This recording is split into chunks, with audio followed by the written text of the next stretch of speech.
the money policy, and the people. We are creating those conversations to ensure that whatever you are doing, ensure that the people are given serious priority in terms of their education, their health, the environment, just name them. And today we will be looking at, it would have been that we are zeroing on Benue, but no, we are not actually zeroing on Benue. There are some states that are having this challenge of this very challenge. And today we will be looking at the plight of the IDP in Nigeria. I'm tempted to call them the plight of the refugees. But some people say refugee mean that maybe taking a refuge from other country. But for example, now my own village, that should be my country. If I can't enter my village and you want me to go another man's place for me to survive, then it's as good as me going to another person's country. So if I use the word refugee, the plot of refugees in Nigeria, or eternal refugees in Nigeria, I don't think I am completely wrong. We are looking at the plight of refugees in Nigeria. And in 2018, I was in Benue when the issue of insecurity in Benue were extremely very high. I spent about 5 days in Benue, and I visited. It is there I understood that there is what they call official and unofficial IDP, internally displaced individual, or official or unofficial refugees camp, if we're allowed to use that word, because it's always very difficult for you to leave a place you were born, except maybe because of your life aspiration in terms of your education, health, and otherwise. This, you design them. But if it is the one that you did not actually design or arrange, then it's always very difficult, extremely difficult. Now that's the reason we want to see on the show today, how do we, by the time we know that these people are not comfortable, by the time we know that it's not very okay, their life there is not okay, then we will now be thinking of how we can assist them, joining government to assist them to go back to where in Nigeria they call it our ancestors' land, or their home. But before we start the topic of today, first I have some very wonderful, deep and professional and resourceful individual that will help us to actually look at this very topic. And in the studio here, is no other person than my own a person that I benefited a lot from his wealth of knowledge and experience, Dr. Charles Ume. Dr. Charles Ume is a psychologist, is equally double, is a lecturer too, and equally double as the chairman of Association of Clinical Psychology, Lagos. I think I'm correct with that. Dr. Charles, good morning and thank you for being here. Good morning. Thank you for having me. Okay. It's called Nigeria Association of Clinical Psychologists. Okay. Okay. Thank you for Nigeria Association of Clinical Psychology. Thank you very much for that. And we will still be joined virtually from Canada by Dr. Regina Chidebere Ayawu, is the president Canada Pure Breeze Institution, and equally double as World Bank professor. Okay, World Bank professor in occupational health Canada. He will be joining us virtually, and we will equally be joined from Benue. Professor Emmanuel Udu also will be joining us from Benue. He's a former HUD of Department of Religious and Cultural Study, Benue State University, and equally a professor of Old Testament and family counselor or counseling. He will be joining us from my Cody. Okay, I'm already seeing a very respected, wonderful, and a patriotic brother. Despite is very far away in Canada and is supposed to be enjoying his sleep now, but because they are all concerned about what is going on in Nigeria, decide to say he wants us to actually have this join this conversation. I'm saying, Dr. Regina Anyanwu, thank you very much. Well, I say good morning, Doctor. Doctor, I can't hear Doctor. Yeah. Okay, I'm still waiting for Professor Emmanuel Osu to join us. Eh? Okay, Doctor, unmute yourself, please, if you can hear me. Unmute yourself. Unmute yourself, please, Doctor. Hello, Doctor, can you hear me? Dr. Regina? Okay. Tango, what of Professor Emmanuel? Okay, let's see how we can hear. Okay, as we are waiting for Dr. Regina Anyanwu to unmute himself, let me... Dr. Charles Fume, thank you very much. Happy New Year officially. Happy New Year to you too. Okay. Let me start before we will join the conversation. I want to pick your brain. I know that despite you are not professionally, say you are not an economics or a tax expert, but all of us spend money, right? Dr. Charles, how was your thinking when I look at the tax law? I don't know the version that you want to look at anyway, because they say the tax law, one is gazetted, one is so many things. And I say, well, for me, it's not new. We have two 200 naira note, 1,000 naira note, 500 naira note. So if we have two tax law, until we find a way, I don't know whether you will check which one do you want to follow. That's the story family. Dr. Charles, I was just thinking that, yes, I believe that we need to pay our tax, but I was just thinking that the energy that they put in creating this law, they would equally put that energy, that zeal, on how to create job. Because I know that the tax is a fraction of your income, if I'm not making a mistake. But we are not, it's zero for creating a job. It's as if we did not give it any serious priority, but we are talking of how to collect from people that do not actually have. So what do you think as a psychology, not as an economist, that why can't we put more energy to see how we can create job for Nigeria? They will not design how to collect tax. From my little understanding, tax is pretty important for every citizen to pay, because that is where the government can generate income. Now, when you generate this income, what are you going to be doing with it? That is the problem. Now, when you look at the situation and what has been going on, you will understand that it's not about paying taxes or getting it from everybody. It's about what are you going to be doing with it. That is where I think the problem lies more. That is distrust. Yes, that is the issue. Because if you take care of my other social facilities and other things with the money I pay as tax, I will be happy paying more. Okay? Sometimes they try to compare what is happening in Nigeria with probably UK or US. Canada and the rest of Good. But they forgot that over there, they use the money people pay as tax to service the people. Some people who are out of job could be paid out of it. Amenities, facilities are provided through the tax. But is it the same thing here?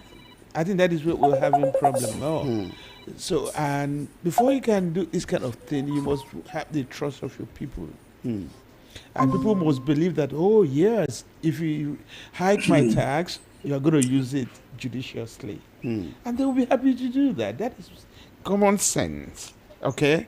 But when you're paying and you're not seeing any result from what you're paying, it becomes a problem. And also another dimension I'm seeing is this, which nobody has been able to explain to me, is the issue of multiple taxing. Everything you do now, there is reduction. If you go to the bank to pull out your money, you keep seeing a lot of charges. What for? Remember, probably as a civil servant that is duly paying his tax from source. The money has been taxed, okay, from source. Now we are going to withdraw it. They're taxing it again. And you are transferring to me. And they're taxing you. And I'm transferring to. I don't understand that. Maybe they should be able to come and educate us properly on that. Now you use the same money that has been taxed at source to go and buy something in the market. That taxes you. And even they already collect their tax from the product too. Exactly. So I don't understand all this. So probably that is where they need to educate people. And after that, they'll be able to tell people, okay, this is what we're going to be doing with this your tax. It's pretty important. So that people can monitor what they do with the tax they're paying as well. So I think for you too, you feel that they're supposed to take care of all those things, educate Nigeria. It should be organic. And this issue of one tax law is official, some is gazetted, some is not. Because I was thinking that with that, from your own as a psychology, how do we relate with relationship between leaders and follower? Is it wrong if the system say, oh, for the sake of whether one law is gazetted, okay, let's suspend this. Then until when we explain to our citizens, we clear that and they now agree that there is one tax law, then we can start implementation. But here it's like, though we are running away from the military stuff, but our approach to issue, no going back, it is like a military language. Dr. Charles? When I heard about, the one that was gazetted is different from the one that the House passed, I didn't know what to make out of it. Where does that happen? The House sat and approved something, right? Now, the executives, anyway, these are what we had. Nobody knew exactly what the situation is because I have not had any of the copies. Do you understand? But from my own thinking and understanding, I think when a House spend a lot of time deliberating on a bill, amending every part of it, that means the final copy should be what? The same thing. The same thing what I agreed upon. So any addition or subtraction without their attention or input, I think violates the law to me. So maybe the lawyers will be able to tell us that. And it shouldn't be served to the populace. Okay. But implementation is very sacrosanct as far as they are concerned. Do you think the citizens are actually factor into the equation in all this? That is where the whole issue is. The whole noise is coming about because I don't think they are now understanding the pulse of the populace, the people. I think this task is meant for these people, right? And they must accept it. They must understand it so that they can willingly give to it. And that is why I think proper tax education is still lacking in this country. Because if people are well educated on why they should pay tax and the tax flow, what it's like. And they have income. And they have income, yes. For the fact that they're going to be using the tax to do this, to do that, and the people are seeing what you're doing with this tax, I think they will be favorably disposed to even pay you more if you demand.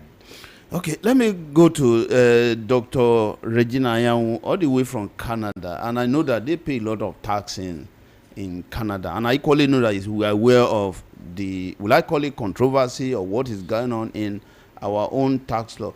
Dr. Regina, what is your take on our own country, your own country, our fatherland, our motherland, having a tax, before we go to the topic of today, having a tax, one is maybe two tax law, and at the end of the day, implementation is, in fact, they've started implementation. We're thinking, instead of saying, let's harmonize these two tax things and ensure that Nigeria know that it is the one that the House of Assembly pass is the one that the executive is making effort to implement. So, Dr. Regina, what is your take? Having two tax law and implementation. If you can hear me, I can hear you. I can hear you. Yeah, we can hear you. Can you hear me? Yes, very clear.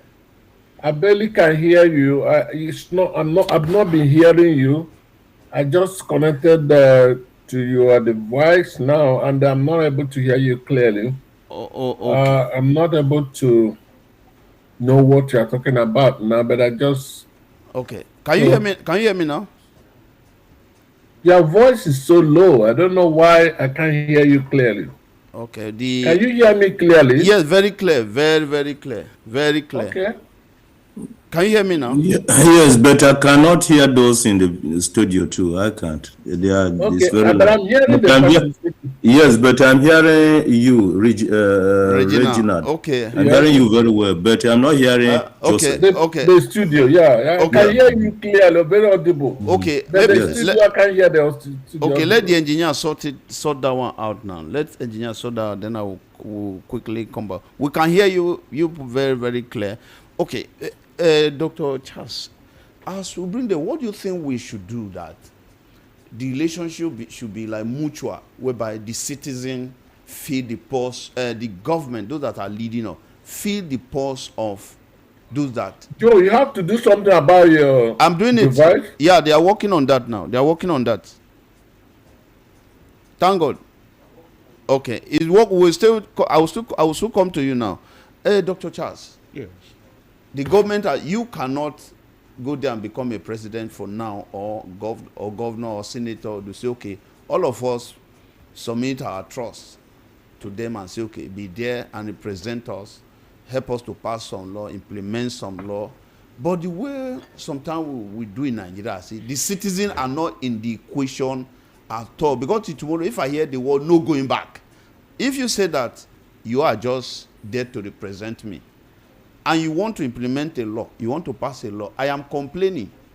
That is, it becomes like principal and agent relationship. The principal is complaining. The agent is saying no going back. So what do you think we should do? How do we school our leaders? How do we school our rulers that for them to know that that position is actually, they are there for our own sake? All right. I think this problem is majorly seen here in Nigeria. When you look at leadership elsewhere, you will understand that these are people that are elected or in position to serve others. What I mean by serving others is like, oh, we put our trust in you to take our affairs to so and so level. And what is this so and so level? Service provision to make the standard of living better for the people you serve, not to impoverish them in any way. Now, and improving their well-being simply means you are doing those things that will appeal to them in different ways. And it is not to punish them one way or the other. Or ignore them. Or ignore them. Any law that impoverishes the masses, that punishes the masses, is not serving its purpose. And the leadership should be blamed for that. That means probably they have an ulterior motive, a different agenda, other than serving the masses. Okay. We were talking about employment, unemployment rate on the rise. You are talking about coming out with policies that the people don't feel comfortable with. So who then are you trying to serve? Is it your own selfish purposes at the expense of the people that put you there? And that has been a problem here for a very long time, because if you feel that people put you in that position, I think you will differ to them in most of the decisions you make. But is that the situation? A lot of our leaders don't feel that our vote matters. So why would they differ to our demands? Why would they do things that will please us? Because to them, they will tell you that, do you think your vote put me here? I think that is where we'll start changing the narrative. Let people begin to ask questions. If my vote did not put you there, why are you there? And how did you get there? So that we'll start interrogating certain things, which is coming from them. Dr. Charles, I listened to the man in charge of the tax. Will I call him doctor or Mr. Taiwo? He just busy explaining. And if you, based on some of my investigation, this law have been there. He just fine-tune it and present it. And him and his team, based on some of my investigation, excess of between 4 to 5 billion naira was set aside for this kind of project. So he had to make effort to ensure that whether by lobby, is it by force, that because if we now decide that we are not implementing it, it could be that to avoid issue of refund and all of that thing. But the more he explained, the more it's not sinking. So what do you think we should do that the man would have allowed a bit of that thing supposed to be very, very organic? You first of all take the pulse of Nigeria, the benefits, sell everything to, so that it will now even help you to push it. For me, the more he's explaining, the more I don't understand, because what I know in my elementary knowledge of tax is based on the fraction of your income. I know many of my friends, associates that have lost their job. I know how many that are looking for job. You are not putting this thing in the front burner of the government and say, okay, let us make effort to see how people can get job. In fact, on their own, you can even say maybe my tax can be maybe 10,000 naira in a day. I can decide, say, okay, government, let me pay official, I'll pay you 10,000 naira for my tax, but I'm giving you 30,000 naira as a thank you for the way you care for me to get more income. So, Dr. Charles, what do you think we should do? That we should always start from foundation, or we should only climb the tree from the base, not climb it from the top in Nigeria? Okay, like what you just said now, something's going on in my mind. Whose interests are this serving? Whose interest? And that is what the problem is. Okay, if you are copying a policy from another country, and then you want to impose it on your period. What happens when there are people who reject such policies? When it is not working for them, do you still market it at all? Just pause. Dr. Regina, can you hear me? Yeah, I think it's better now. Okay. Professor Manuel, can you hear me? Yes, it is much better now. Okay. Prof. Doctor, we are just looking at the issue of thank God this humming, please. So we're just looking at the before we go to the topic of today, the issue of tax, the tax law.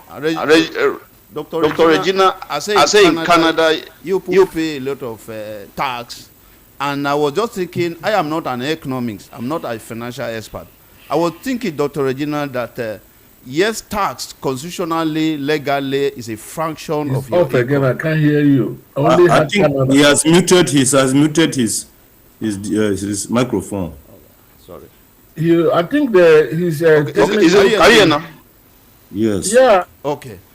It's okay now. Okay. Now, Dr. Regina, we're discussing before the topic of today. We are looking at the issue of the tax law in Nigeria. You are in good position to let us know. I know that you pay your tax in Canada, but I am not a financial or economic expert. But I'm just thinking that from my commerce textbook in my secondary school, that tax is a fraction of your income. If people are losing their job in Nigeria, people are not getting job, companies are folding up. I was thinking that the tax committee would have focused on how people can get job, so that as many people that get a good percentage of Nigeria have a job, then you cannot be talking of how to now ensure that they pay their tax correctly. But it's a different thing entirely. Secondly, there's a debate that the tax law is two. One, they say some people say the one they gazetted is not the one that they actually signed at the executive level, And I say for me, it's not new because we know you are not in Nigeria, but we that are in Nigeria, we know that we have 200 naira no is 2, 500 naira no is 2, 1,000 naira no is 2. And if we have tax law too, I don't see anything very, very funny about it. Dr. Regina, employment and tax, where do you think we should start from?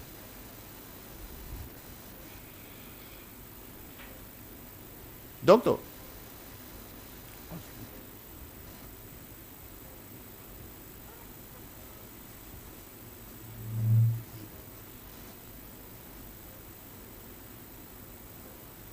What a tax for every. Besides the leadership style of Nigerian leaders. Besides the leadership style of Nigerian leaders. Each time you invite me to this interview, I keep wondering why all those politicians in Nigeria, why they cannot come and face us in this interview so that we can address it. We can talk to them and ask them, have they been to the Western world? Have they worked in the Western world to see how things work?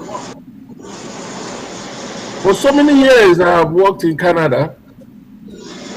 I've paid tax.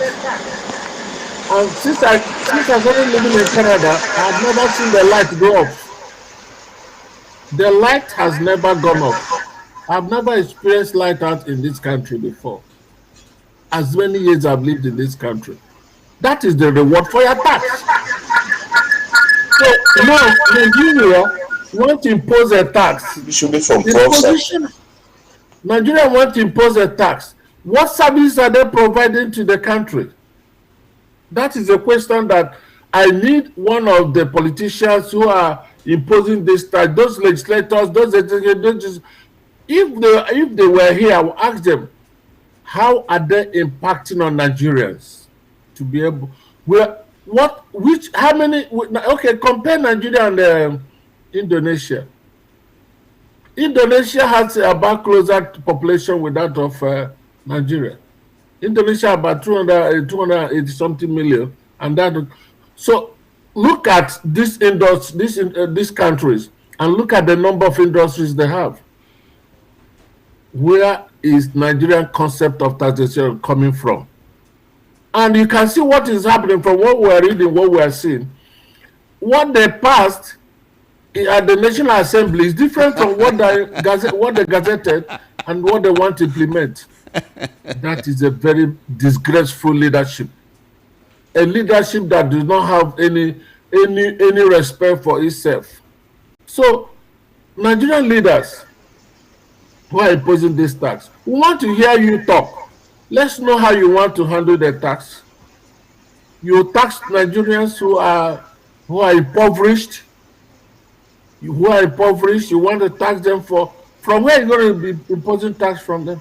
So I wonder how these laws are being passed. So Nigeria is every time a new thing that comes out that says Nigeria back, we weep every day, we cry every day. We can no longer. We see our people, all the effort we are making in this kind of Western world goes all the back home because Nigeria is just a consuming country. Nigeria should look at up to become a producing country, and we can stop suffering ourselves and sending all the income we make here and sending it to Nigeria. Let Nigeria government should develop a concept that make Nigeria a productive country. Thank you very much. Okay, let me come to Prof. Prof. What is your take on the topic of the two tax law? Then I will call it as saying that why not we focus on generate employment to our citizens? Then we can now be thinking of how to get the fraction of their income. Thank you very much. I am not an economist, as one of my colleagues here have said. So I don't know much about, but I also experienced taxation outside the country. When I was in the United States, you file your taxes, and then it returns back to you depending on your income. If your income is not reasonable, they refund it to you. And some food products were not taxable, and some because the government had already subsidized some of them. So there was a clear demarcation of who will tax, even if they tax you, but at the end of the year you file your tax, you show clearly that you are not in the region of being taxed, they refund it to you. When I was in South Africa too, I was buying items, all of these things. By the time I was about to come back, I filed my taxes to the South African authorities. They refunded all what was taxed to me because my status was not taxable. As a student, I was not supposed to be taxed. So they refunded everything to me. That's South Africa in Africa. But here in Nigeria, even these laws that they are talking about, I don't understand it. As a professor, I don't really understand. I must apologize of my ignorance. What about somebody who is in the village, who has never been to school, maybe who has just finished primary or secondary school? It is very difficult for the person to understand what it means. And so if our leadership is very sincere to ourselves, then it needs at least 2 years of proper orientation. And also let us know which document are they going to use. The one passed by the National Assembly or the one that has been gazetted. Do you understand? So these are the lapses that we don't need to rush. We need to be very, very sincere to ourselves. If we are going to migrate from a given tax to another platform of tax, let a proper orientation, and let us have a single document, not debatable documents that maybe 2, 3. Maybe the version that has been gazetted, maybe there will be 2 types of gazetted versions too, which I don't know.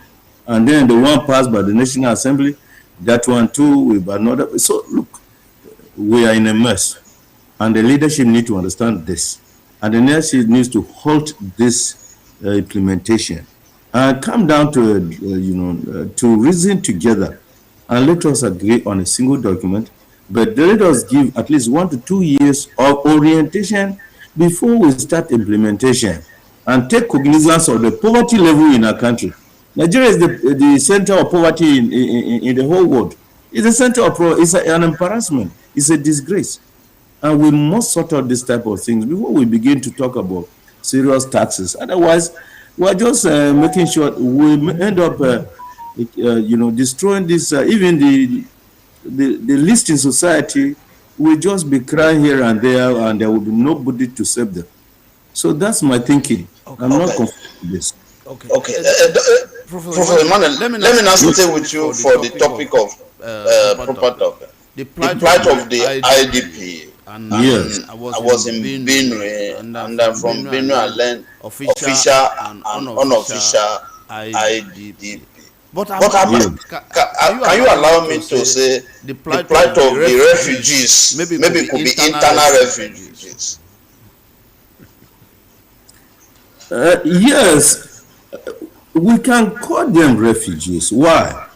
Because they are no longer on their ancestral homes and lands. They have been chased out of their ancestral lands, and they are now in camps that have been organized by the government. And some camps have not even organized by the government. They have been set aside by some spirited individuals or some organizations or some churches.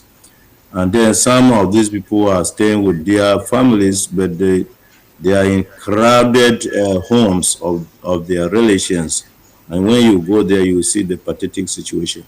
So this is what is in Benue State. And so it is all right to call them refugees because they don't have homes.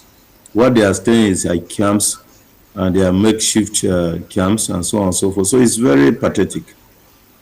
Now, Prof, let's look at the cause of these people not being in their ancestral land.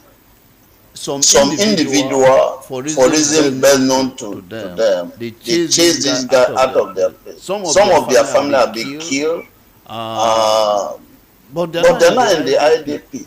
I am I am not seeing seeing the seriousness for what we call balance of power, or that power of coercion that that government government should say should say this this is a sovereign state. you You cannot cannot chase chase my citizen my citizen out of their out of their ancestral land. ancestral land. So what do you think So is what the do you cause think of is it? Yes, as you have rightly pointed out, it is very strange that for the past 10 years, somebody will come from somewhere and the government will talk about unknown government. They talk about herdsmen clashes with farmers. They talk about bandits. But all this boils down to chasing the original inhabitants of our communities away from their communities to end up in these camps.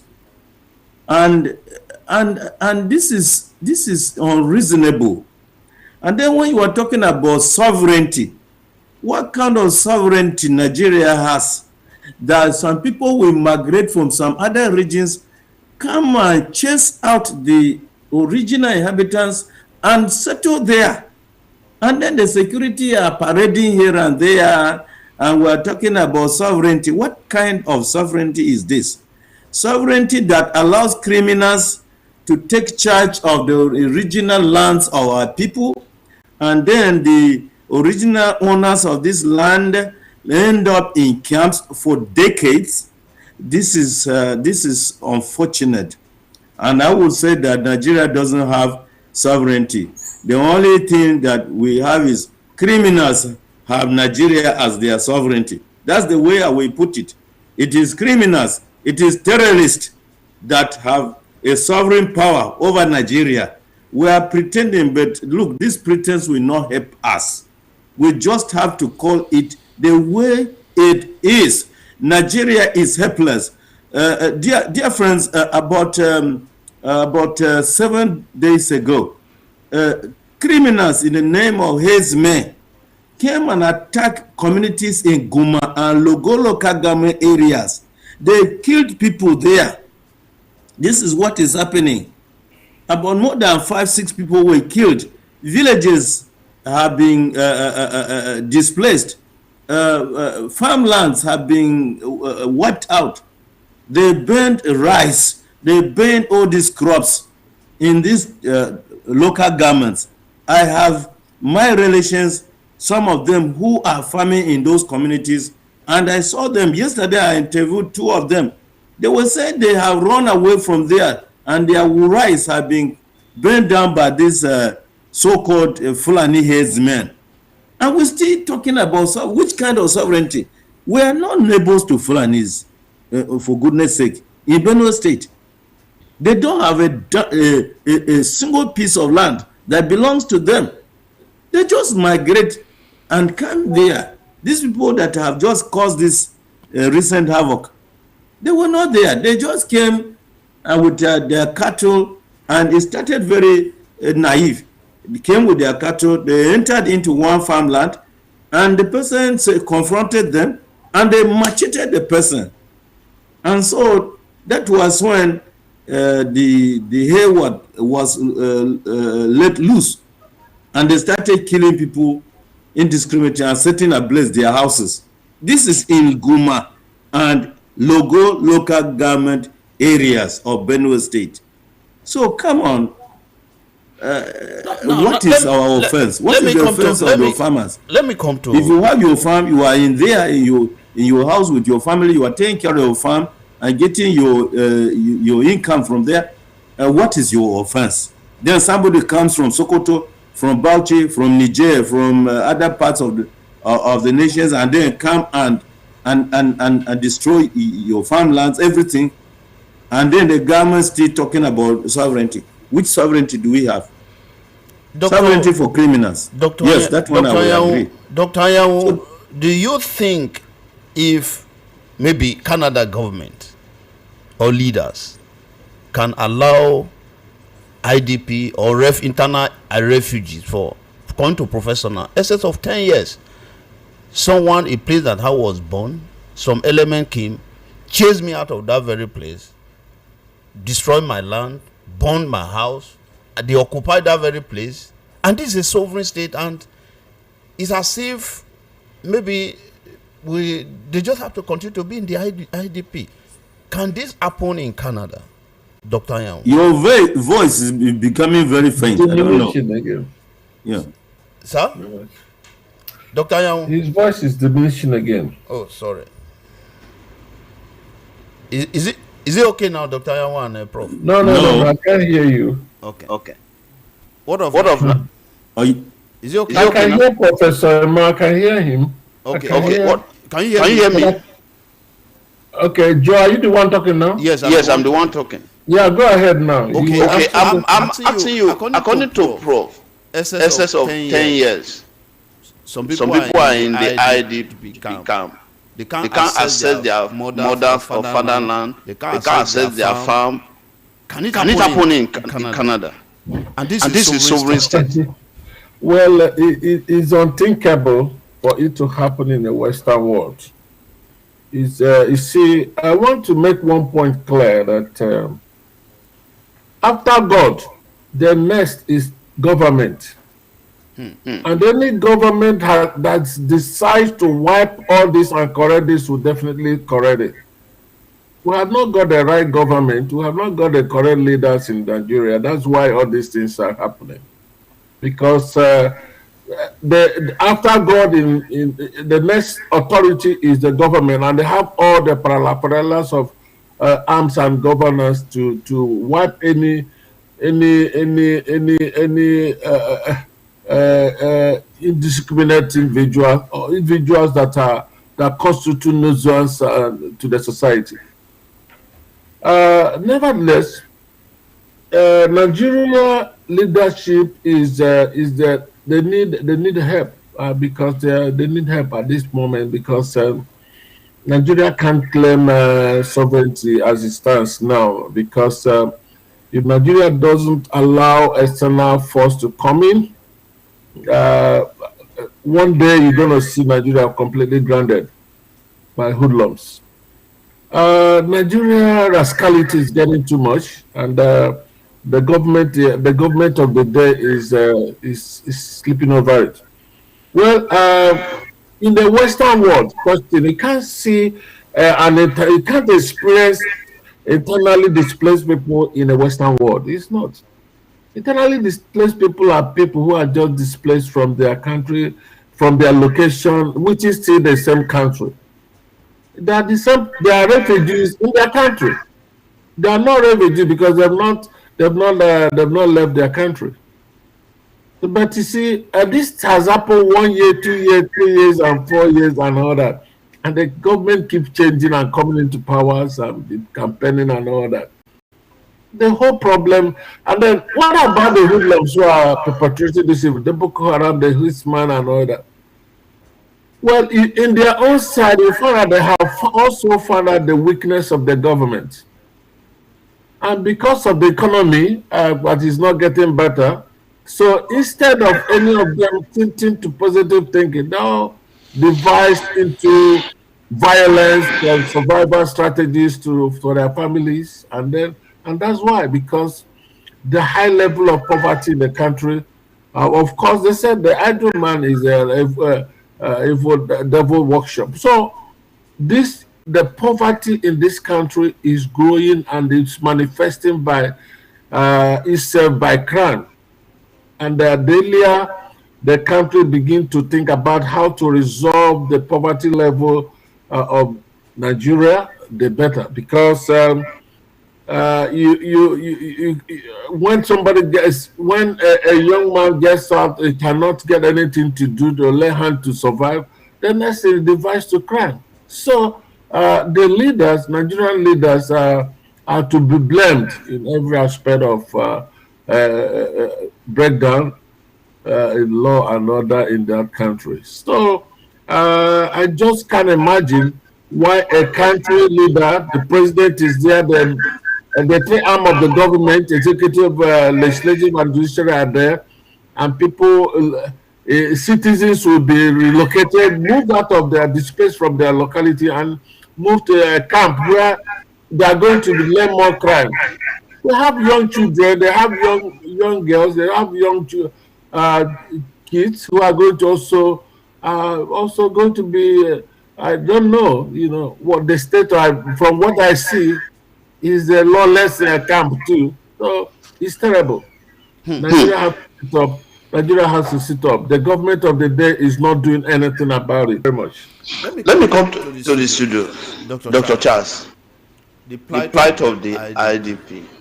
Even sometimes when I travel to a place I'm not very conversant, it's not always comfortable. Now to talk of people where someone was born, farming there, schooling there, market there. You're not chased out of that. And you have people that you entrust the power to please protect me against these people. And in Benue, as I said, I visit some of the camp. They told us that these people are there occupying our home, our farm, and the government is helpless. Dr. Charles, sovereign country. Like Dr. Anya once said, it's after God, the next most powerful person is the government. Do you think we understand it from that angle in Nigeria? Now, from what is happening, I don't think so. Because one of the responsibilities of government is security for its citizens, right? Yes. And when this is not provided, then you've negated one of the essence of your functions. And that is a problem. I could remember growing up, there was this song, oh my home, when shall I see my home? Now, when you look at that song, what does it tell you? Okay? It gives you a sense of belonging. Okay? That you're from this place. It doesn't matter where you go. You want to go back to that place because that's where you think you belong. Now, these people that are displaced, where do they belong? Would you call them Nigerians now? In Nigeria? In IDP camps? Are they really Nigerian? Do they have that sense of belonging? Meanwhile, the government is supposed to guarantee their security in their home state. And these people are not there anymore. Now, there is a lot of issues.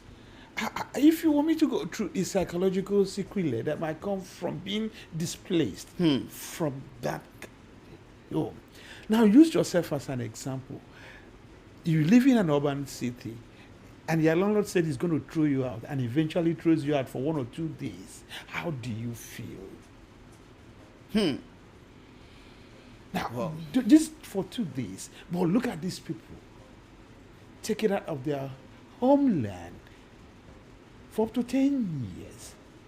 Now, where are they?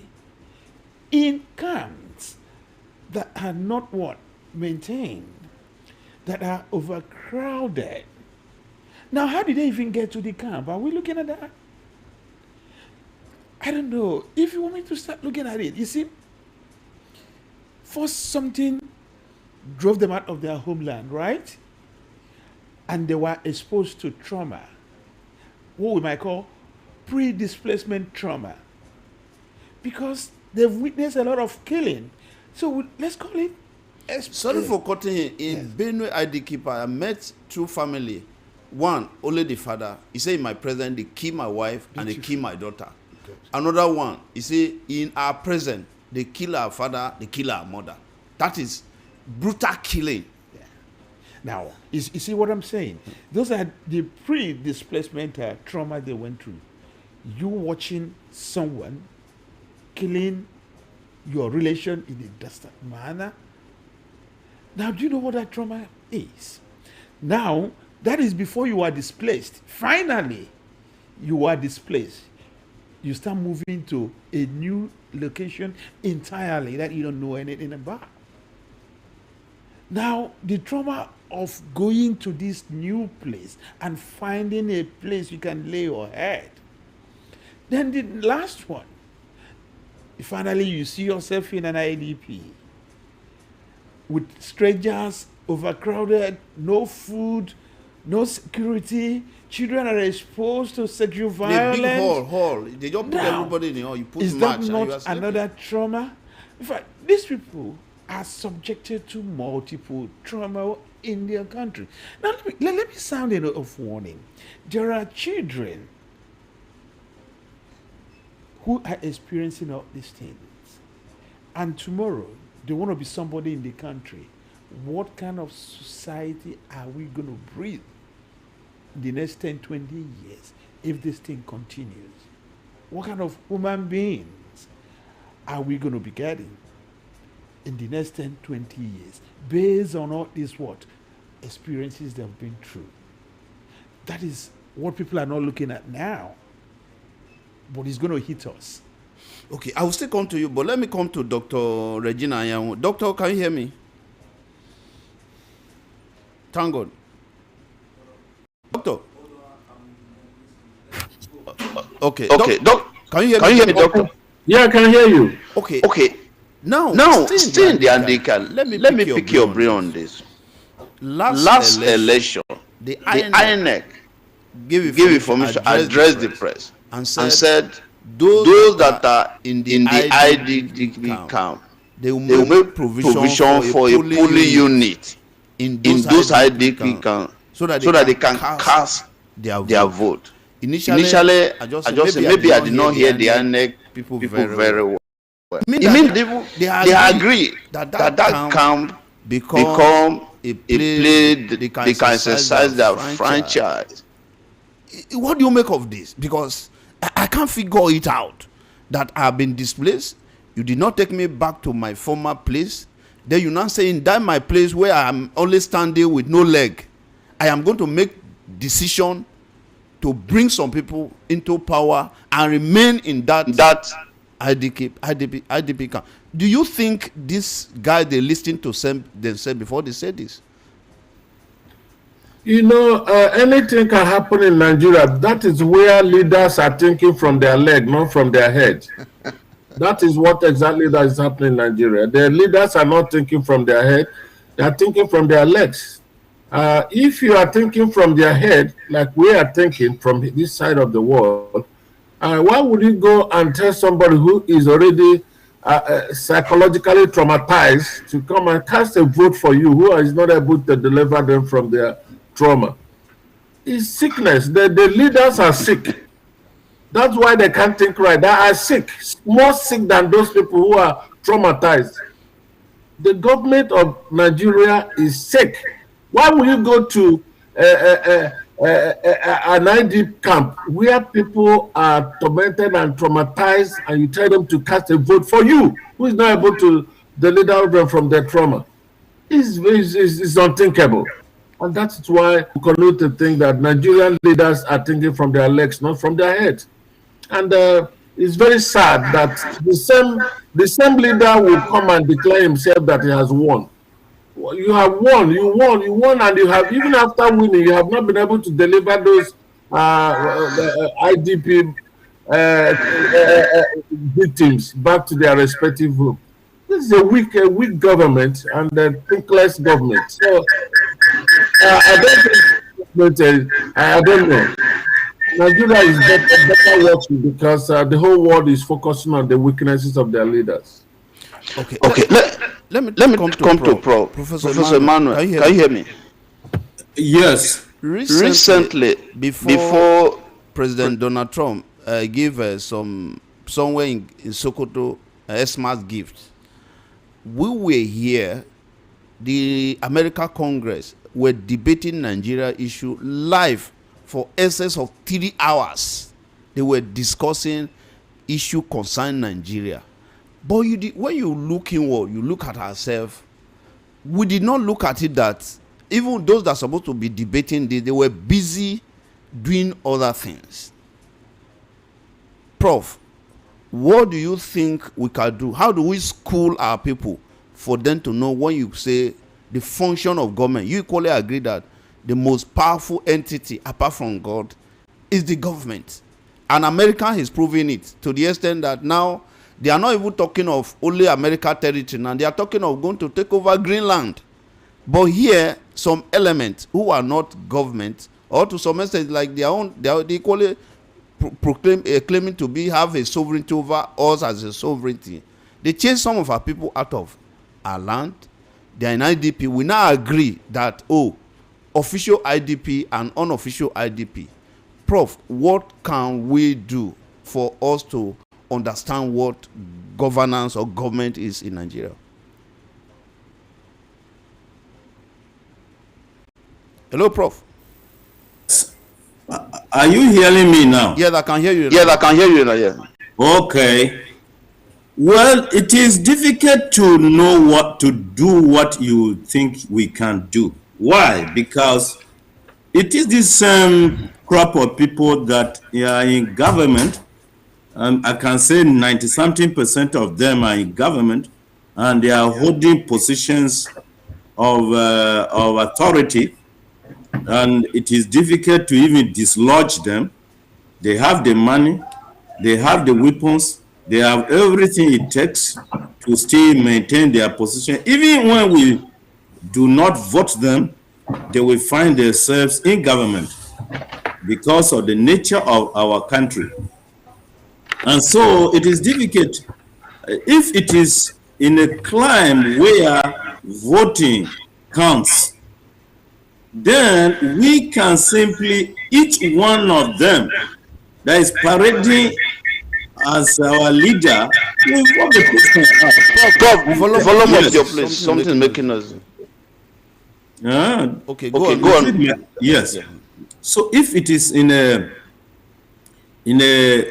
a country where voting counts, when you vote, your vote counts, then the only thing to do in a democratic context is to vote those kind of individuals out of government and then bring in some people that are reasonable enough that will take our plight seriously.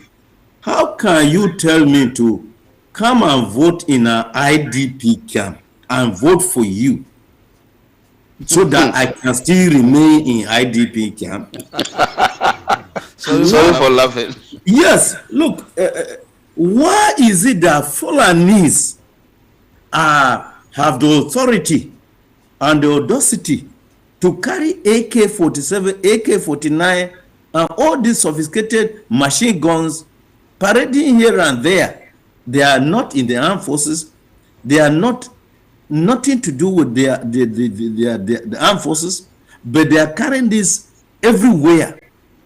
But then when a farmer gets a cutlass, just a cutlass, then the farmer is arrested for having a cutlass, or the cutlass is removed from him.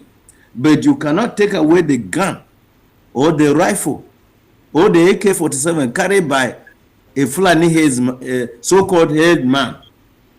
So look, I don't know how we can go about this. Only God knows. Because even if it is to talk about it, we have been talking about it over and over.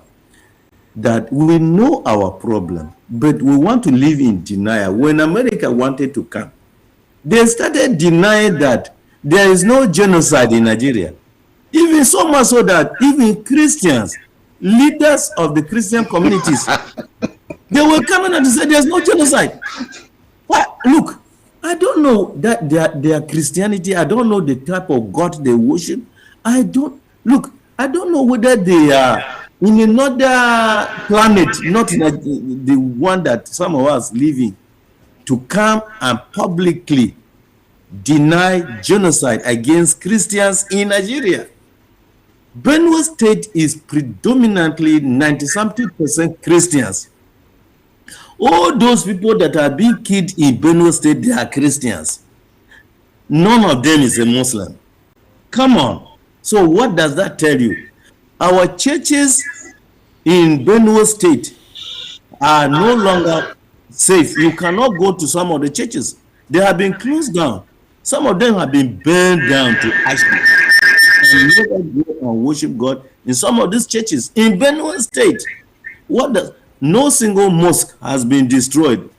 The little ones that we have, none of them has been destroyed. And when you go to Plateau, the same thing is being replicated. When you go to Southern Kaduna, the same thing is being replicated. When you go to Taraba, the same thing. When you go to Adamawa, these things are being replicated. And these are places where you have majority or predominantly Christian communities. So what does that tell you?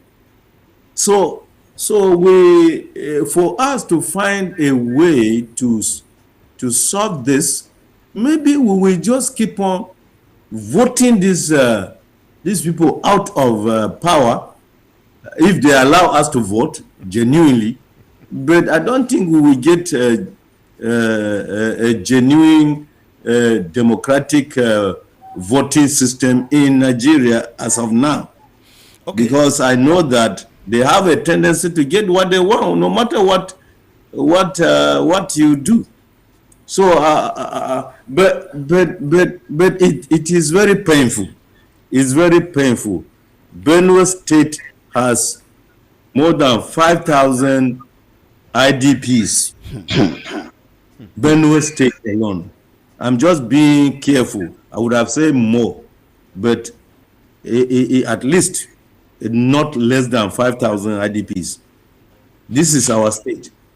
Now, let me come to Dr. Charles. Dr. Charles, yeah. How do you feel? Because you taught us psychologists that we should only think how to think and the rest of it. For election is coming, maybe August 2027. I am in IDP. My father is in IDP. My sister is in IDP. My mom is in IDP. You are in government. You now come to IDP and tell me that, oh, this is the polling unit for you guys that are in the IDP. Will be voting for different positions. Please, on that very day, come to this place and cast your vote.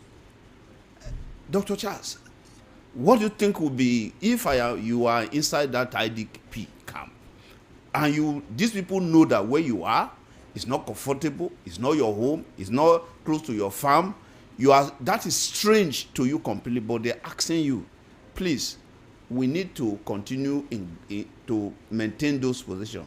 Come and cast your vote for us. What do you think should be going on in the mind of those who have the courage? It's like a person inside fire, and you are not making effort to pull him out of fire. You now say, please, I need for me to remain enjoying outside the fire. I need you to just do something for me. You are stretching, just do it and continue in that fire. What do you think we should be doing to something? Is there any screw in some of our brain that we need to properly screw sort of to understand what humanity is? Now, you see, most Nigerians have been subdued, like what Seligman called learned helplessness. We have learned to be helpless, even in situations that we can fight back. That is exactly what is happening. Now, the people that are killing you, they want you to do that, and you still want to please them because they have pushed you to where you cannot rise. But they forgot that the power belonged to the what? Masses. But in Nigeria, is that the situation?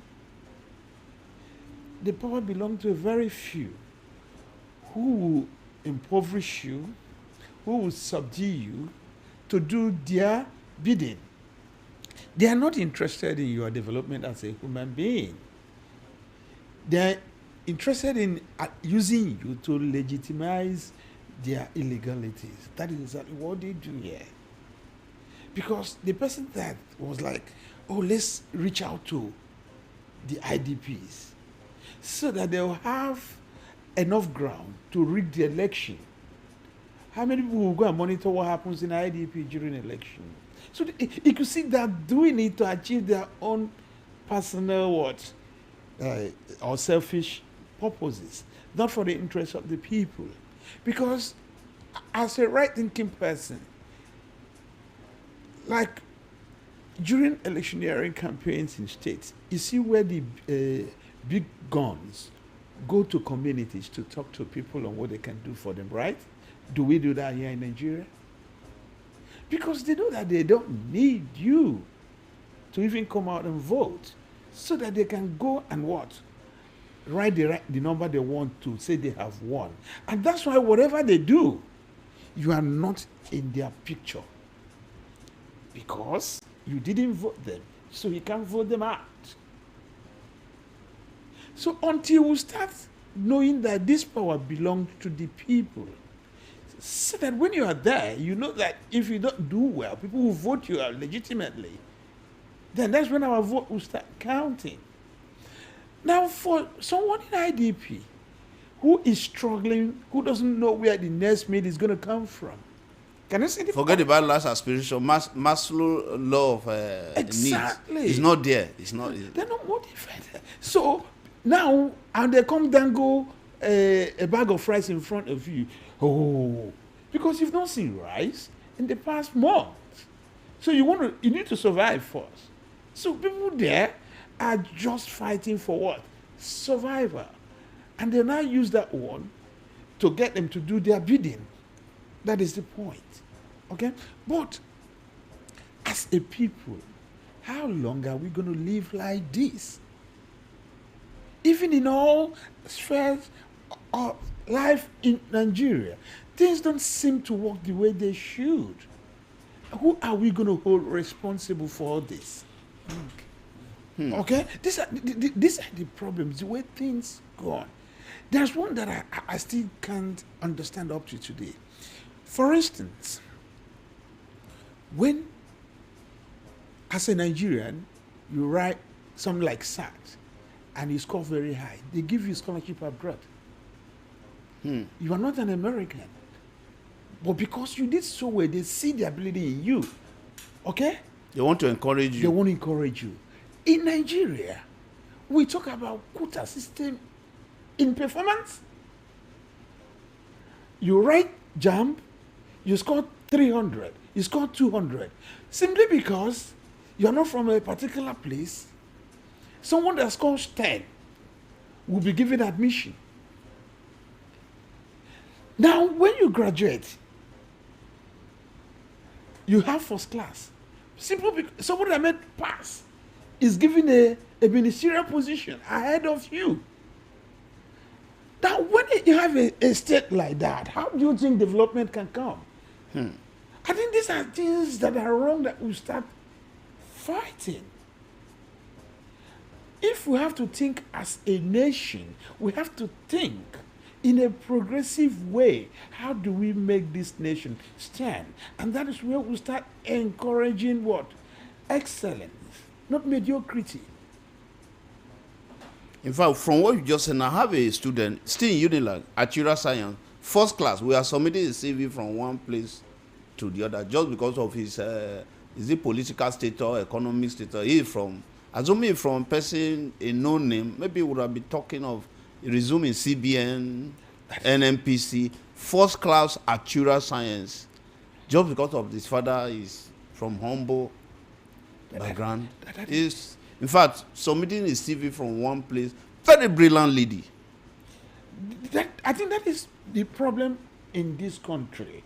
Okay, we begin to do the right thing at the right time, but that is not what we are having, because you have to fetter some interests that don't promote growth and development. That's why we're still where we are.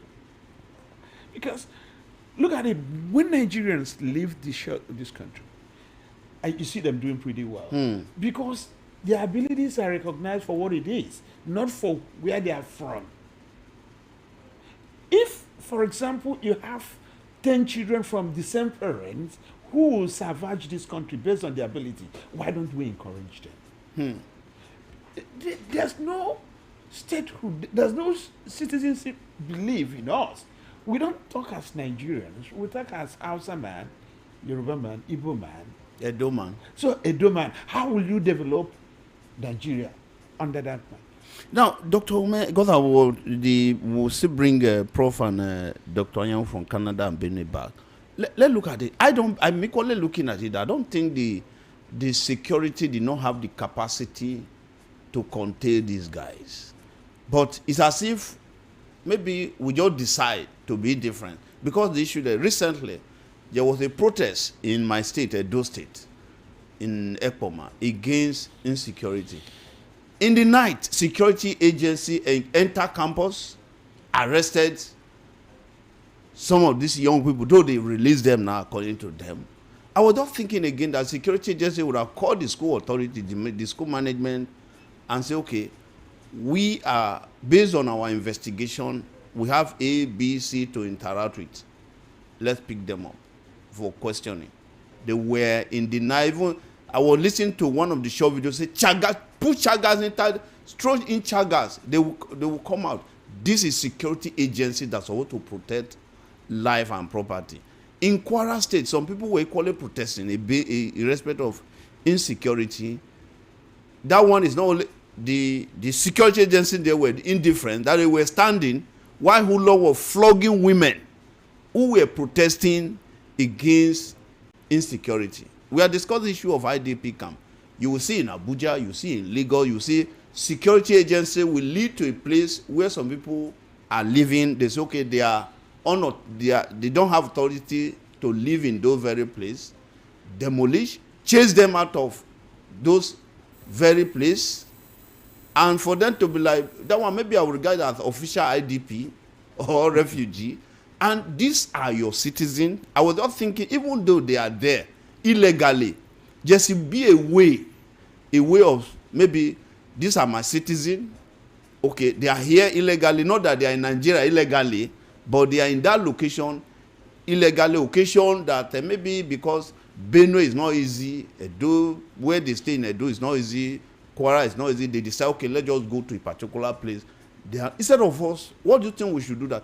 Let us be addressing the issue instead of treating the Satan. Then the other leg of the question is, security agency in Nigeria, or some security agency in Nigeria, they are very powerful when they want to deal with Nigeria, that's the citizen, who are not having serious issue. But when you now come to people who challenge the sovereignty of Nigeria, they become like I don't want to, I'm trying to use it, find a word now, oh, let us discuss. You know the issue of the guy in Castina who killed a uniformed police officer, assistant commissioner of police, wear his uniform with the rank, and even telling our security agency that if you must come for negotiation table, I don't want you to wear uniform. Just come. And the top police authority say conventionally when a criminal say let us dialogue, you have to agree. Dr. Charles, where are we? Yes, we're going back to George Orwell's Animal Farm, where all animals are equal, but some are more equal than others. I think that is what is happening in Nigeria, where the rule is interpreted differently depending on where you are coming from. That is what is happening now. And the nation can never develop that way. We have to start seeing us. If we're Nigerian, let us be Nigerians. And what is good for the goose will become good for the gander. You don't just treat me in a particular way, and another person will do the same thing, and you treat that person in a particular way. It doesn't make us equal anymore. And that is where we are in Nigeria today. Okay? You know, you talked about herdsmen carrying arms that we are not supposed to carry. Even they're not even licensed to use AK-47. That one is for security purposes, right? But if I carry catapult, I'll be arrested. You will be arrested. Why? Simply because you are from a particular what? Area. Is it not? So if that is the case, how do you think somebody will want to work towards development of this country? It's all about your psyche. By all those actions and activities, you have told me that I don't belong here. Yeah, where am I? Where do I belong? So where do I belong? And that is why you are seeing agitation here and there. And they want to clamp it down. No. Go through the law. You see, people have rights to what? Agitate, to protest, when they think that things are not going right. Okay? But some people will be protesting, they will be provided with security. Why? When the other one will be protesting. Some other people will protest, and say this, they will be shot. Or charge them for treason. Or charge them for treason. And that is a situation. How do you think it's going to work? So that's why he had Dr. Reginald talking about nothing works in Nigeria. Yes, because there is no foundation for anything to work here. So we should go back. You talked about managing symptom. If you manage the symptom, the cause will breed more what? Symptom. Let us go back to where this problem started. So if we're going to be a state, everybody will have what? The reason of identifying himself as a citizen of this country. Okay? So that when you go out, you can be proud to say, I'm a Nigerian. You not say, I'm an Hausa man, I'm an Igbo man. Just, I'm in Nigeria. Yeah. People identify themselves more as a tribal man in Nigeria.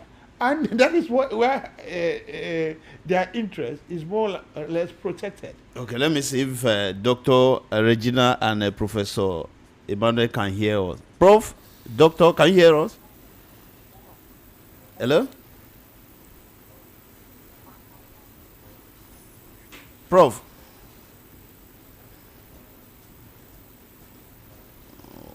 Wow, okay, as we okay. Can you hear us? Yes. Okay. Dr. Regina, can you hear me? I can hear you very well. Okay. Doctor, let me ask you this question. I know that Prof is equally aware of it.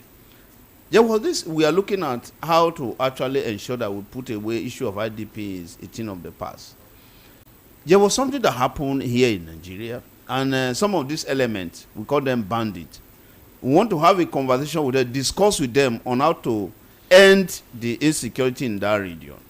This element give condition to us that one, they don't want the people that will be coming there, none of them should wear uniform. That is, the uniform or security uniform in other country is like a symbol, just like the flag, the currency.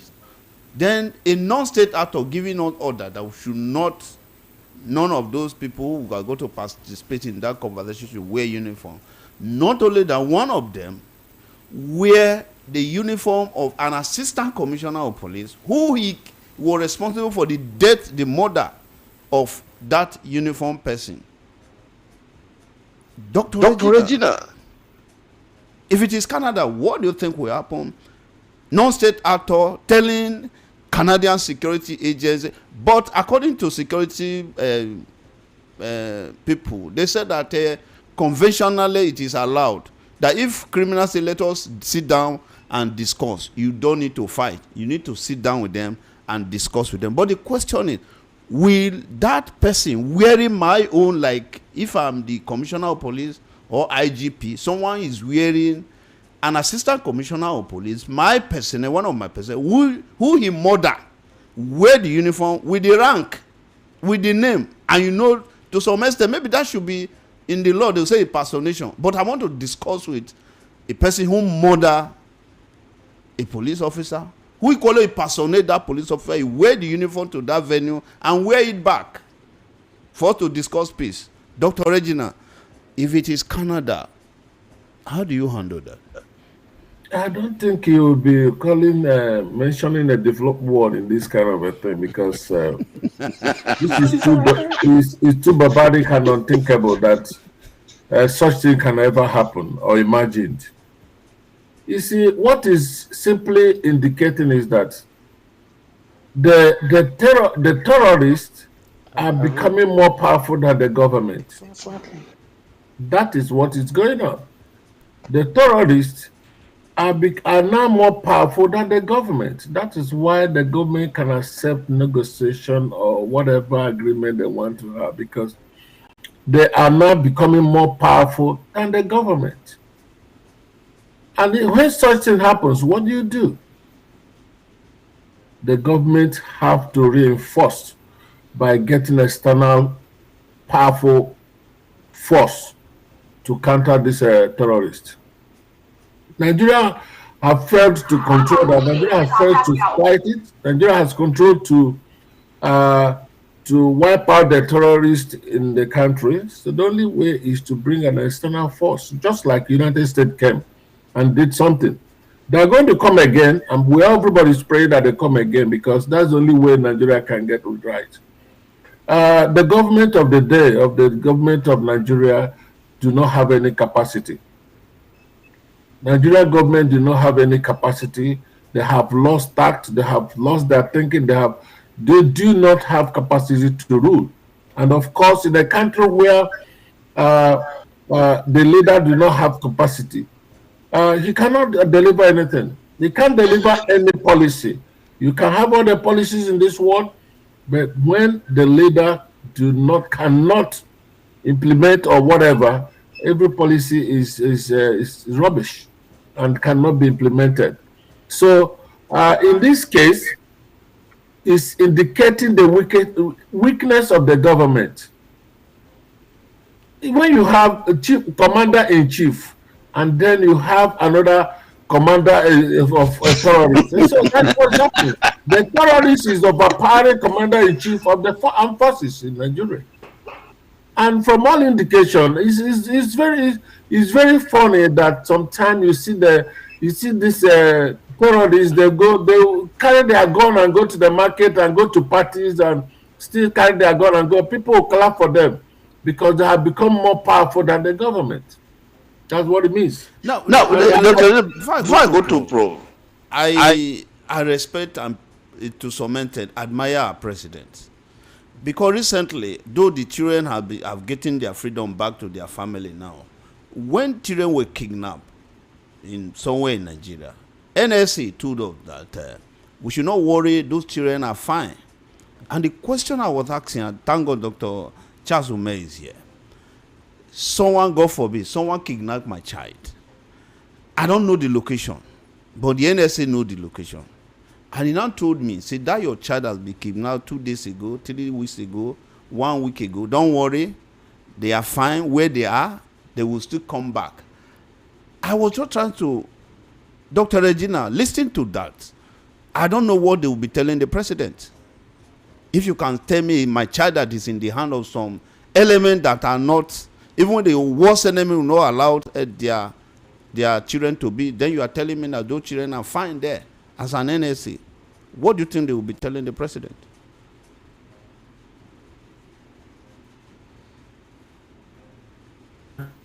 First time the United States came to try to resolve a problem in Nigeria. During Jonathan government, they also tried to resolve it. Why did the United States return back without any? Because some of the government of the day, people who are in the ruling government, are part of the people who are perpetrating this evil act.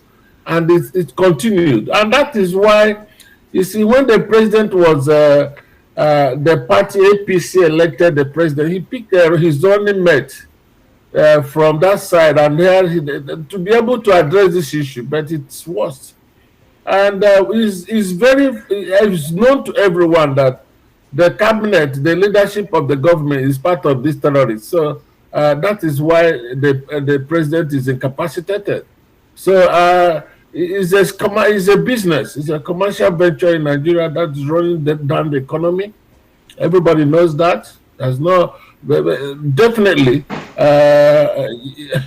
in a good thinking government where there is commander-in-chief, such thing cannot happen. Okay. I've opened the line. Prof. Emmanuel. Legitimate commander-in-chief. Prof. Yes. What is your take? Can we now agree that we have been conquered by these guys that are claiming having sovereignty over a sovereign country? Let me put it differently, that our government has refused to deal with the problem of insecurity or terrorism. Why? Because some of the government officials are beneficiaries of this insecurity. The kind of money that is voted for insecurity in Nigeria is unparalleled. And some of them are beneficiaries of that, and then they are also beneficiaries by being sponsors of these terrorists. Look at these kids that go about with AK-47. These are dropouts. Some of them have never been to school, and some of them have never seen even 1 million.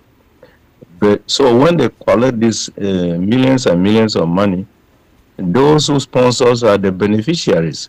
So let me tell you that why the security situation is uncontrollable in Nigeria is that some government officials are part and parcel of beneficiaries. Some government officials are also sponsors of it, so that in the end, they get their returns in both ways. They get it from the government budget for security. They also get it from these bandits who collect millions from those who have been kidnapped. So they're getting whichever way, they are making profits. This is why the government appears helpless. The government is not helpless. The government knows what to do.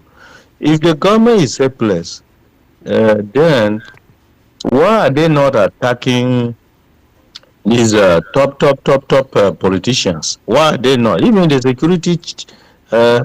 security advisor. Why are they not attacking him? Why are they not attacking their children? Why are they not attacking these top government officials? Why?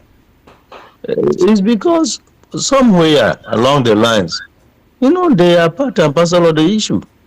Because you cannot tell me that, look, Nigerian armed forces went to Liberia and took control of Liberia from terrorist hands and restore sanctity, dignity, and security in that nation. And then when it comes to Nigeria itself, how can the Nigerian government say they are helpless? We are not helpless. The government is not helpless. They know exactly what they are doing. They are beneficiaries of what is going on. And this is why we are in a mess. Wow. Yes. 081 71 75 63 38 or 080 36 92 99 33 or 091 26 66 9908 is the number. Let's hear your thing. We can't continue this way. We are asking that our loved ones, our sisters, our brothers, let me use the word refugees inside our country. I don't think we should just sit down and say, since it's not here where you are, and now say, oh, there's no problem. After all, the IDP camp is in Taraba, is in Benue, is in Kaduna, is in, well, according to Lokedubi, you may never know who is the next victim. And that is the reason we need to say something has to be done so that internal refugees, if I'm allowed to use that one, or a nice way to present something that is so horrible, pathetic, and say IDP camp, internally displaced person, you may not understand it until when you visit those places. Dr. Charles, some of us, you will not understand what is going on in the IDP camp. I visited some of the IDP camp in Benue. You will never pray for your worst enemy to be in those places. Let me pick this call. Then I'll come to you. Hello, good morning. Hello, good morning. And my good presenter and all the people involved in this discussion. Thank you. Good morning, sir. Thank you. My name is Boyesin, and I am calling from Afromedia. Okay. Lagos. Thank you very much, sir. What else do we need to say? In fact, the contributors, that is your guests, they've said it all. Let that bitter truth be told that Nigeria is no more Nigeria. All what I've been listening since the inception of the program, all what they've been saying, all of them are the basic truth and nothing but the truth. And this government is not ready to do anything. They are not ready. No matter, look at the professors, look at all they've been saying. Most of them are outside. They know what is happening here. We cannot continue to deceive ourselves. Look, it has not happened, it has not come to this stage before. This APC government, let the truth be told, they are not ready to govern this country. They are only selfish. They are just about themselves and their families.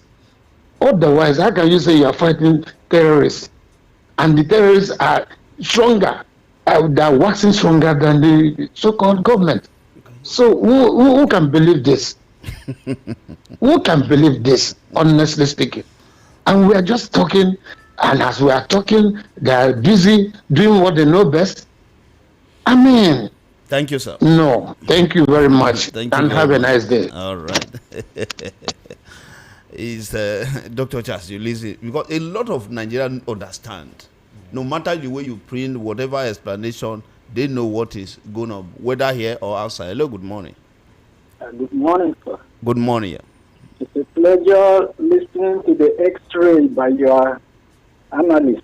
Thank you very much. Your contribution. I'm so glad about it. You see, Nigeria lives in denial. Even the state governor of Benue State, who knows that more than 5,000 IDPs are in his state, and they are all Christians, came out and said there is no Christian genocide in Nigeria. That is to show you the level of denial that we are in. In another instance, one brigadier general was killed in the battle against terrorists. Killed. Nigerian military knows the location. Hell was not loosed out. They didn't reinforce to make sure that that same place where their general was killed was bombarded, and it was just as if nothing happened. That is to show you that even the military is compromised. In the days of Obasanjo, just one soldier, even if it is a corporal, you kill him, the whole of that place will be brought down. But today, we have a government that does not even care about the citizens. All they are after is 2027. That is the reason why they will take pulling boots to IDP camps to vote for them. May God help Nigeria. Thank you. Thank you. Wow.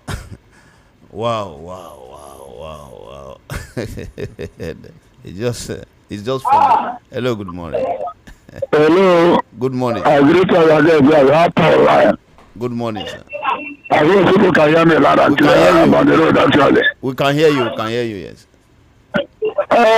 Well, you see this country, what I've been saying since 1979 is still bedeviling us now. Fraudulent election, 79 election, 83 election, Aworo complained bitterly, especially that of 83, that it was massively rigged. What the elections were being rigged in a country like that? What they expect, a dozen leadership. I'm asking you people there. All the people were asking for us to have a election. I know there are no perfect, but at least election where a blank and this is an election. Because this is what giving them the temerity, the fortitude to take people for granted. If you know as a governor that if I didn't perform, next election I vote you out. Do you think they will be doing how they are doing, both president, senators? They write the election and result. I tell you that what do you mean by vote buying? How many people are buying? That was just a mere academic exercise to let up what they are doing. Vote buying. Who are you buying? In Anambra, they do up to 100,000 people. Okay, if it's bad. How many people have been sent to jail? So everything is in turn upside down in this country. And politicians are taking over. As if Nigeria were in a state capsule. Governor talks anyhow. President can leave the country anyhow he likes. He doesn't bother. The judiciary, the National Assembly is in his pocket. Tell me any country like that. A president can go out. Just like that. In a state level, like that. Insecurity. For you to travel from here to Benin, I know what I saw. I don't get it. Thank you, sir. And people will say, Tinubu is performing, this and that. Well, to me, I don't know whether it's in Quran. Isaiah chapter 5, verse 20 is for these people that support this government. Thank you. Wow. That's just a bit very, very funny. But we will continue to create a conversation. We must get it right. Good morning, sir. Hello, good morning, sir. This is fine calling from Ejigbo. Hey, fine from my side. Ejigbo is a nice place. All right, but one of the funny things that I've seen is that even Nigeria want to exonerate the government. And it's said that after God is government. All the advisors that the government has, and we are still like trying to exonerate the government. The truth is that it cannot happen. If our governments are not involved, it cannot happen if our government is not involved. I wonder.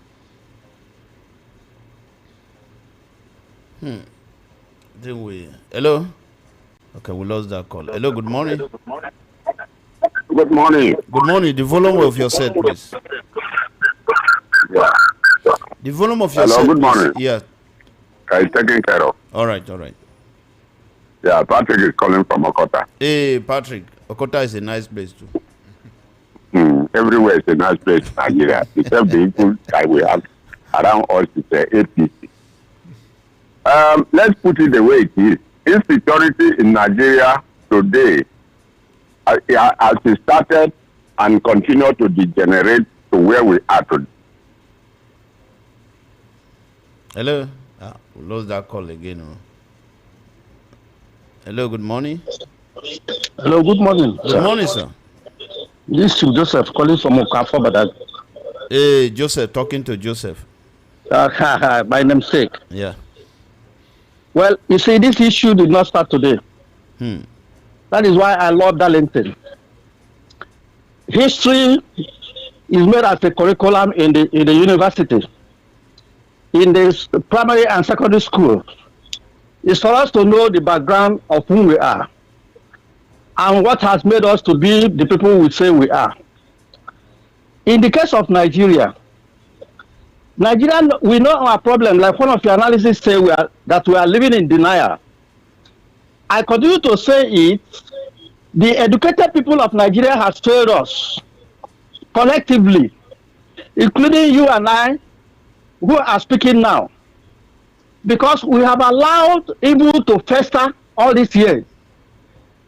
The people, Gowan and his cohorts, Danjuma and co, who were used as a willing tool, because that was what Sadwana of Sokoto said, that they are going to use them as willing tools, the middle belt. Today, the people they have helped to actualize the agenda is now giving them their color. So, and these people are now asking for help from all Nigerians. And look at what we are doing. We are still supporting evil. And we have not come out generally to condemn what is happening to us generally. So until we come to terms with reality that we are not one country, that a people, a particular expression has come to take over collective interest of this nation. The Yorubas are appendix to these people, the black imperialists, making sure that they eat from the crumbs that they throw to them. That is what is happening to Nigeria today. Until the Yoruba extraction wake up and say no to all this, we will continue to go. Look at what Tinubu is doing. People thought that Tinubu is a Democrat coming to, regularize what has gone wrong. Instead, he's going to Saudi Arabia to collect more money to assist Buhari's agenda. But we are not sure. We are not sure of that. I didn't see the balance of the. I don't know who give the money, but sometimes it's good we say what we can actually verify. Allegedly, because what is he going to do there all the time? What benefit have we gotten from those areas since that is a prayer place anyway? That is a prayer place. Oh, he's going to pray at all times. Look, all those pray without ceasing. Yes. So I am happy that the world are noticing. They know all these things all the while they kept quiet. Thank you very much. The genocide of Nigeria. Thank you very, very much. And let us stay within the conversation, please. Hello, good morning. A very good morning to you, Mr. Joseph. Good morning, sir. My name is Prince Wise, calling you from Oshodi, the city in the center of Unified. Thank you very much, sir. God bless you. Number one, the last caller, it should be caution. Why you bring tamper to the matter? We'll take care of that already. Yes, yes. No, if already because when you want to pick you back to that, no, that's wrong. That's wrong. Even though the answer to it is very weak, you say you buy appendix of who? You should be careful. We are independent in this country. Now, the problem of these terrorists, when you talk of corruption in this country and somebody benefiting from it, even want it to come at an end. Somebody call, even though they come from outside the country, collaborating with the indigenous, and they took over a man's village, not hamlet, and they reside there. If somebody take somebody's village, and we have a governor, we have a president, the best thing after they settle down is to go and bombard them. Where do they come from? And they go to some town, they destroy the place, they burn it over. The government will to rebuild all those villages, the town, and let those indigenous go back to their fatherland. Right. That's what government would have done. And finally, if we fail to take corruption in this country and clever settlement, I don't think we are going nowhere. All right, that should be our last caller. As I quickly dash down to Canada for us to hear a closing thought from Dr. Regina Ayawu. Then we'll go to Makodi. Doctor, can you hear me? Dr. Regina. Hello, Prof. Hello. Can you hear me? Yes. Okay. Let me start from Doctor. Can you hear me? Dr. Regina. Okay. Doctor. Prof. As we go, a general was killed in Nigeria on active duty. For me, there's no response from us. Let us take responsibility. There's no response because you can't see a non-state actor kill a general, and it's as if we just continue as if it is nothing spoiled.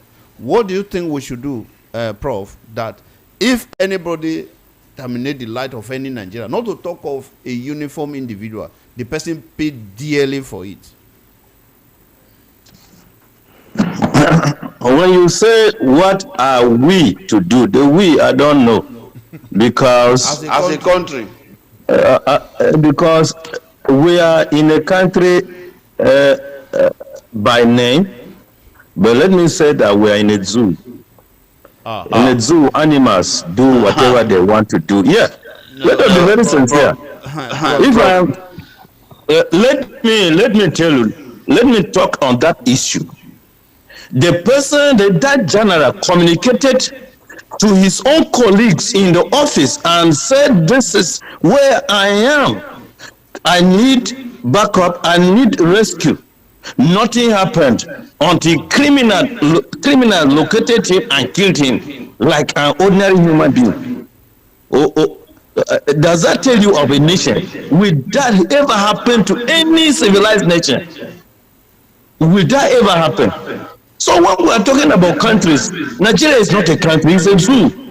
That's why terrorists are feasting on Nigerian lives. Nigeria is a country, Prof. Well, you can call it a country, but can you compare Nigeria with any country of the world? Okay, maybe comparison. You cannot compare Nigeria with any country of the world, because what happens in Nigeria doesn't fit into the category of a country that knows that it's a country. So they were talking about when Donald Trump was to come here, they were talking about sovereignty. Sovereignty, where criminals are the one taking charge of every unit of our country. It's very unfortunate. In Benue State, since 2017, a law was passed prohibiting open grazing. Have you seen armed forces or the security enforcing that law? The incident I've told you happened in Guma and Logo. The so-called herdsmen brought in cows in Benue State. having known that Benue State prohibits open grazing, they still move with their cows in Benue State. And when the farmer approached them, they macheted the farmer. And that was when they started setting ablaze the farmlands and killing people. Is Nigeria actually a country? Thank you very much. Where are security agencies that need to enforce the law of prohibiting open grazing? Where are they? Thank you, Prof, for joining us all the way from Makurdi. Thank you very much. All right. Dr. Charles, as we go, I have a big issue here.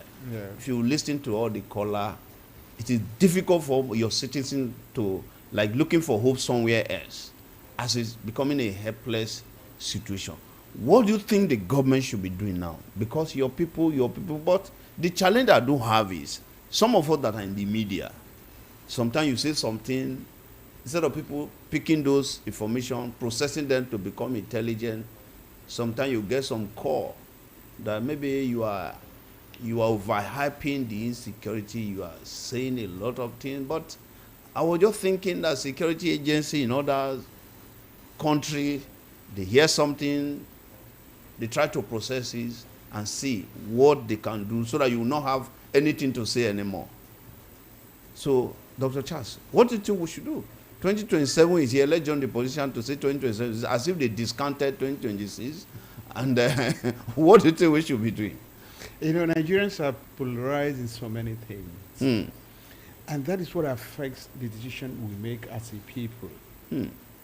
Nobody is subjective anymore in this country. It doesn't matter what they are looking at. Instead of looking at it the way the things are, they are saying, oh, that person is from my side. I must support him. Or a bit funded by opposition. Or then they use disinformation. We should start looking at the caliber of persons that are ruling us, that are making these decisions. I have been agitating for people who go into power to be assessed for their psychological state. Because some of the decisions they make, some of the comments these people really make, when you analyze them, you keep thinking, are they really okay? Or did they listen to themselves? I don't. Because you taught us, Dr. Charles, that many times as a good student, as a rational human being, sometimes before you say something to other people, you look at the mirror and say it as if another person is saying it to you. What will be your response? That is exactly what I'm talking about. So that if we can assess them to know their psychological state before they go into any form of leadership in this country, so that it can vouch for whatever decision that is going to come from them, that, oh, those are rational thinking human beings. Okay? Now, another important thing there is this. Our policymakers, people in the assembly, making laws for us. Now, if you look at the sociological definition of abnormality, it said any deviation from the norm. So these people are the people that are what? Gonna make this norm that will stand the test of time over time. How sound are they? Have you looked at how sound are they? Yeah, making this law that people will obey in the next 10 years. Can you see? So there's a big issue there. That's why we must pay attention to the caliber of people that were put into power. It doesn't matter how. I was restrained from saying elected because we don't elect them. They know you don't. That's why they're not responsible to you. So, but we must find a way of assessing and knowing whether they are really sound or not before they go into leadership. It's a big thing. And we have to start doing it now, or else nobody knows what tomorrow will be. You see how Nigeria has been degenerating. In the next 10 years, it's going to be worse than this. Because people are now absorbing themselves of all blames. People are looking at achieving wealth without working for it. People are thinking in grandiosity, they want to sit down on earth and touch heaven. I don't know the rationality of typical Nigerians. You saw people that were calling, how emotional they are. Okay? Everybody is denying this country now. Everybody's in denial. No, Dr. Charles, as we go, because let me pick your brain in, let's say, 40 seconds as we go. You know, this one of these politicians in Rivers State, I say I will pick your brain. I do say it many times that there are sometimes someone needs to only interface with a cognitive psychology. Come, for example, Dr. Charles, I say a lot of things today. Maybe tomorrow I make 360 degree of all those. It's like I override all of them. I still get fun. I get people say, no, the guy is this man is a powerful politician. Sometimes I just sit down and started asking myself a lot of questions. What is wrong with our cognitive makeup? Some of us are cognitive makeup, Dr. Charles. The point is not what is wrong with them. It's a case of he who pays the piper dictates the tunes. So you can lie, then you... yeah, poverty mentality. And some of them follow them sheepishly without thinking. Now, for these other ones, they think that most Nigerians suffer from amnesia. Okay? So when they say A today, tomorrow they are saying B, and you see people clapping for them for saying B, and forgetting about the A they said earlier. And the internet is still keeping all of them. Yeah. That's why sometimes when you examine them, you ask yourself, what is going on? All right. Do they think that we're all fools? Yeah, that is their own utopian dreams anyway. Okay, right. So and we need to look into our psyche and what we tell ourselves, and as a people, the way forward. Thank you, and thank you very much, Dr. Charles Ume. Dr. Charles Ume is a psychologist, equally a lecturer. He's my lecturer, and any day is to be my lecturer, and equally the chairman Nigeria Association of Clinical Psychology Legal. Thank you very much for joining us, Dr. Charles. Thank you for having me. Equally thank Professor Emmanuel Usu from talk to us from Makurdi, Benue State University. Thank you, Prof, and thank you very much. Dr. Regina Chidebere Anyanwu is a president, Canadian Pure Breeze Institute, and equally a World Bank professor in occupational health. Thank you very, very much. And equally thank the listener. You people are wonderful and wonderful. For me, I am seriously praying Nigeria, we need to make effort to get it right. We just have to do everything possible to get it right, because if we did not get it right, a time is, I pray Venezuela should not happen to Nigeria, whereby another president will come out. Some people call it adoption, some people call arrest, some people call, no, let us sit down, talk to ourselves, and address our issue, and at the end of the day, all of us will be fine. My name is Joseph Folonsho. We're back here by the special grace of God on Saturday morning. Policy, and the people, because the people matter in all the equation. Have a wonderful, wonderful day. I do tell people, please stay out of trouble, and by God's grace, trouble will stay out of you. Bye-bye for now. And continue living your diet on VOP 90.3, because you will continue to get those beautiful, lovely, progressive, and excellent information that will take you to another next progressive point in your life endeavor. Bye-bye for now.